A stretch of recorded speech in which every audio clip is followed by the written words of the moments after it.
हरे कृष्णा, राधे राधे। आज इस वीडियो में आपको अनंत चतुर्दशी व्रत कथा सुनाती हूँ। अग्नि पुराण में इस चतुर्दशी तिथि का महत्व, कथा और पूजा विधान बताया गया है। अपनी पिछली वीडियो में आपको पूजा विधि बताई थी। आज इस वीडियो में हम अनंत चतुर्दशी की कथा को सुनेंगे। बहुत ही पावन और फलदायी कथा है। प्रेम से, मन से, भाव से सुनना, क्योंकि कथा सुनने का ही बहुत उत्तम फल होता है। ऐसा कहा जाता है कि यदि व्रत संभव ना हो पाए तो पूजा करके चतुर्दशी की कथा को सुने या पढ़े जरूर। इस कथा को सुनने मात्र से कई गुना पुण्य की प्राप्ति होती है। भाद्रपद माह के शुक्ल पक्ष की चतुर्दशी को अनंत चतुर्दशी होती है। अब कथा बताती हूँ। पौराणिक मान्यता के अनुसार महाभारत काल से अनंत चतुर्दशी व्रत की शुरुआत हुई। यह भगवान विष्णु का दिन माना जाता है। अनंत भगवान ने सृष्टि के प्रारंभ में 14 लोकों, जिनके नाम है तल, अतल, वितल, सुतल, तालातल, रसातल, पाताल, भू, भुवः, स्वः, जन, तप, सत्य, मह, इन 14 लोकों की रचना की थी। इन लोकों का पालन और रक्षा करने के लिए वह स्वयं भी 14 रूपों में प्रकट हुए थे, जिससे वे अनंत प्रतीत होने लगे। इसलिए अनंत चतुर्दशी का व्रत भगवान विष्णु को प्रसन्न करने और अनंत फल देने वाला माना गया है। अनंत का मतलब है जिसका कोई अंत नहीं। अनंत चतुर्दशी की कथा कुछ इस प्रकार है। जुए में हारने के बाद पांडवों को 12 वर्ष के लिए वनवास भोगना पड़ा। वन में रहते हुए पांडव अनेक कष्ट सहते रहे। एक दिन भगवान श्री कृष्ण से ज्येष्ठ पांडव युधिष्ठिर जी मिलने के लिए आए। श्री युधिष्ठिर जी ने श्री कृष्ण से अपने दुखों के बारे में विस्तार से बताया और इन दुखों के निवारण का उपाय पूछा। तब श्री कृष्ण ने युधिष्ठिर से कहा कि तुम विधि विधान से अनंत चतुर्दशी के दिन भगवान अनंत की पूजा करो। इससे तुम्हारे सभी दुखों का निवारण हो जाएगा, सारे कष्ट दूर हो जाएंगे, साथ ही तुम्हारा खोया राज्य भी वापस मिल जाएगा। श्री युधिष्ठिर जी ने श्री कृष्ण से कहा, हे प्रभु, मुझे इस व्रत की कथा तो पता नहीं, मैं कैसे व्रत करूंगा। इस पर श्री कृष्ण ने युधिष्ठिर जी को अनंत चतुर्दशी व्रत की कथा सुनाई, जो इस प्रकार है। प्राचीन समय में सुमंत नाम के एक ऋषि हुआ करते थे। उनकी पत्नी का नाम था दीक्षा। बहुत समय के पश्चात दीक्षा ने एक सुंदर कन्या को जन्म दिया, जिसका नाम रखा गया सुशीला। लेकिन कुछ ही समय के पश्चात सुशीला के सिर से माँ का साया उठ गया। अब ऋषि को बच्ची के लालन पालन की चिंता होने लगी, तो उन्होंने दूसरा विवाह करने का निर्णय लिया। उनकी दूसरी पत्नी और सुशीला की सौतेली माँ का नाम कर्कशा था। वह अपने नाम की तरह ही स्वभाव से भी बड़ी कर्कश थी। जैसे तैसे प्रभु कृपा से सुशीला बड़ी होने लगी, और वह दिन भी आया जब ऋषि सुमंत को उसके विवाह की चिंता सताने लगी। काफी प्रयासों के पश्चात कौंडिन्य ऋषि से सुशीला का विवाह संपन्न हुआ।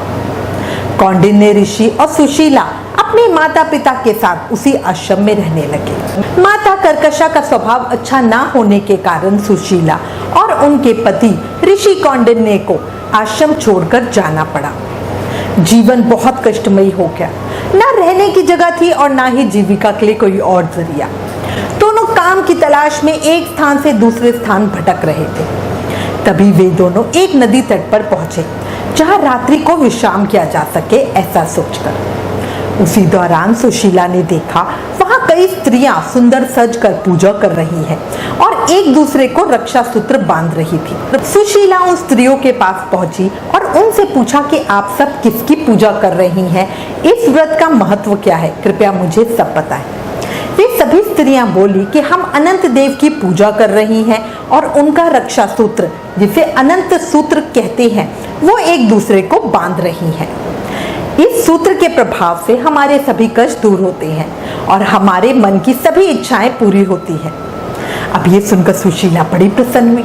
सुशीला ने भी व्रत का पूरा विधान जानकर, सुनकर उसका पालन किया और विधि विधान से पूजन कर अपने हाथ में अनंत सूत्र धारण किया और अनंत देव से अपने पति के सभी कष्ट दूर करने की प्रार्थना की। समय बीतने लगा।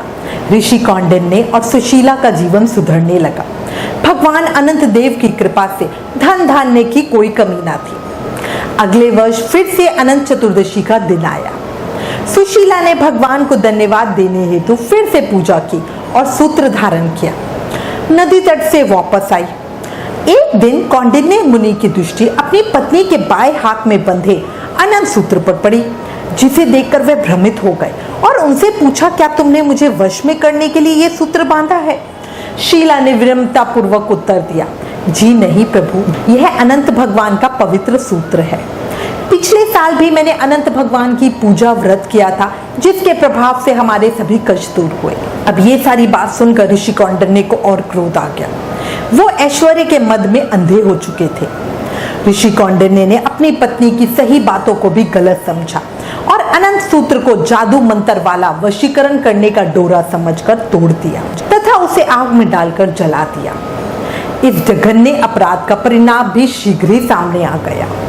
उनकी सारी संपत्ति नष्ट हो गई। दीनहीन स्थिति में जीवन यापन करने में विवश हो जाने पर कौंडिन्य ऋषि ने अपने अपराध का प्रायश्चित करने का निर्णय किया। वे अनंत भगवान से क्षमा मांगने हेतु वन में चले गए। उन्हें रास्ते में जो मिलता वे उससे अनंत देव का पता पूछते। बहुत खोजने पर भी कौंडिन्य मुनि को जब अनंत भगवान का साक्षात्कार नहीं हुआ तब वे बहुत निराश हो गए और उन्होंने प्राण त्यागने का निश्चय कर लिया। तभी एक वृद्ध ब्राह्मण ने आकर उन्हें आत्महत्या करने से रोक दिया और एक गुफा में ले जाकर चतुर्भुजधारी भगवान अनंत देव का दर्शन कराया।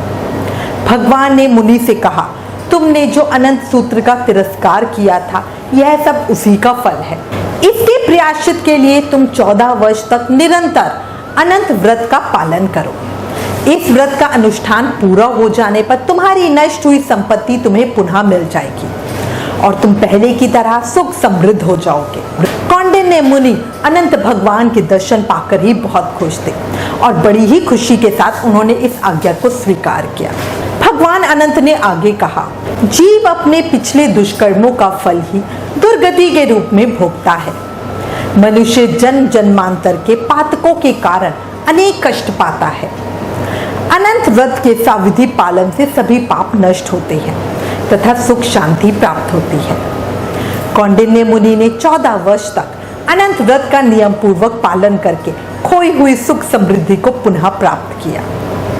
भगवान श्री कृष्ण से अनंत चतुर्दशी की कथा सुनकर धर्मराज युधिष्ठिर ने अपने भाइयों तथा द्रौपदी के साथ पूरे विधि विधान से यह व्रत किया तथा अनंत सूत्र धारण किया। अनंत चतुर्दशी व्रत के प्रभाव से पांडव सभी संकटों से मुक्त हो गए। साथ ही महाभारत के युद्ध में विजय हुए तथा चिरकाल तक राज्य करते रहे। अनंत चतुर्दशी व्रत का पालन राजा हरिश्चंद्र ने भी किया था, जिसके बाद उनसे प्रसन्न होकर उन्हें अपना राजपाट वापस मिला।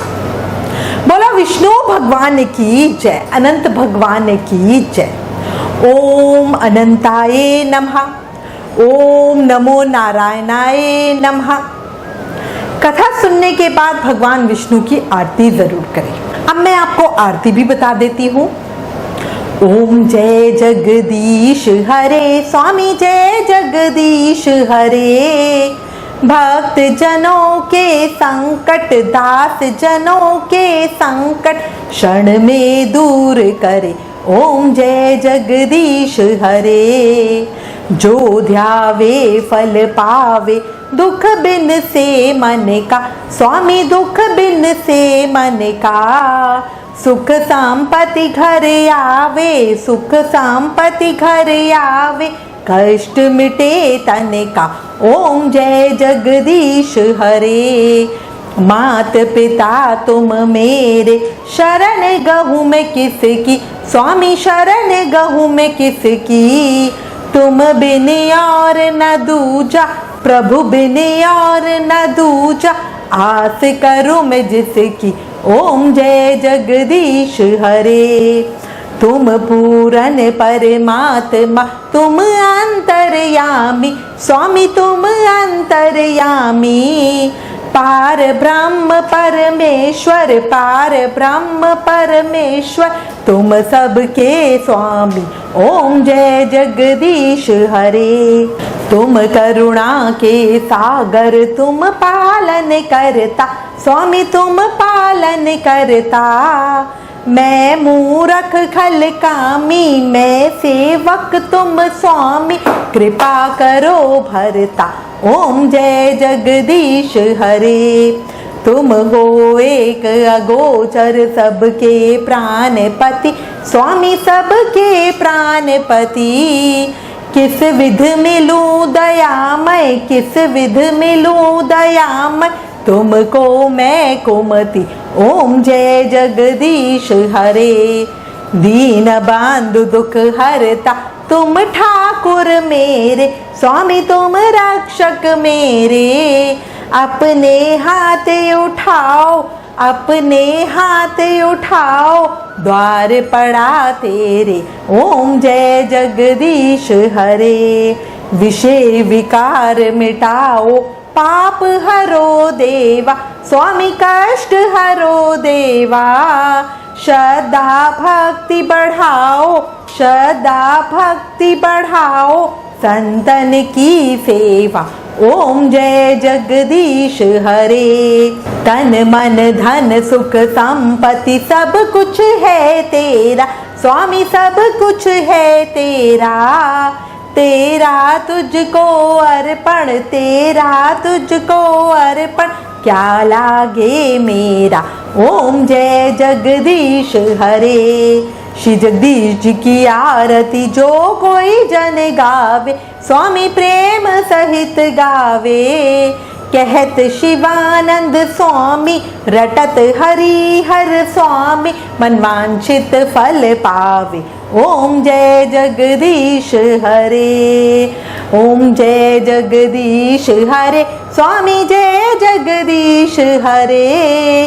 भक्त जनों के संकट, दास जनों के संकट, क्षण में दूर करे, ओम जय जगदीश हरे। बोलो विष्णु भगवान की जय, अनंत भगवान की जय।